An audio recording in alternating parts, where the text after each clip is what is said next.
हिमाचल सरकार में सीपीएस संजय अवस्थी जी सरकार की उपलब्धियां गिनाने की बजाय समस्याओं से लोगों का ध्यान बांटने का प्रयास कर रहे हैं और जनता को भ्रमित करने का प्रयास कर रहे हैं।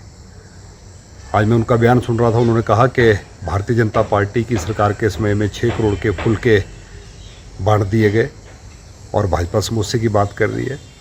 संजय अवस्थी जी को बताना चाहता हूं कि लोगों की समस्याओं के समाधान के लिए और लोगों की सुविधा के लिए भारतीय जनता पार्टी हमेशा काम करती रही है और 6 करोड़ की बात तो दूर की बात, 600 करोड़ भी खर्च करना पड़ेगा, उसमें भारतीय जनता पार्टी पीछे नहीं हटेगी।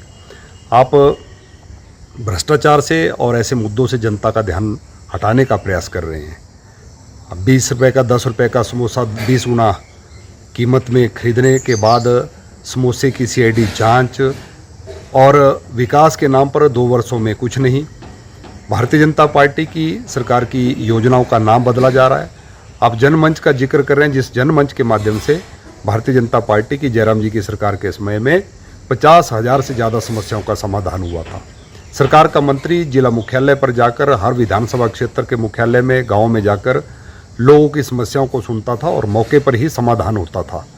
अगर वहाँ पर लोगों के लिए भोजन की व्यवस्था की गई तो उसकी भी कांग्रेस पार्टी जो है आलोचना कर रही है और खुद मुख्यमंत्री जी के लिए लाए गए समोसे अगर खा लिए गए तो उसकी सीआईडी जांच की जा रही है और जांच की रिपोर्ट भी तुरंत आ रही है।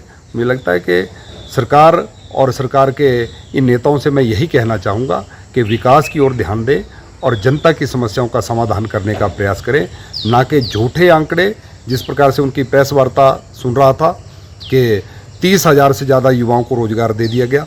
पत्रकारों ने जब पूछा कि किस किस विभाग में कितनी नियुक्तियां हुई और क्या अपने पब्लिक सर्विस कमीशन या सिलेक्शन बोर्ड के माध्यम से हुई, तो उस पर कोई जवाब उनके पास नहीं था।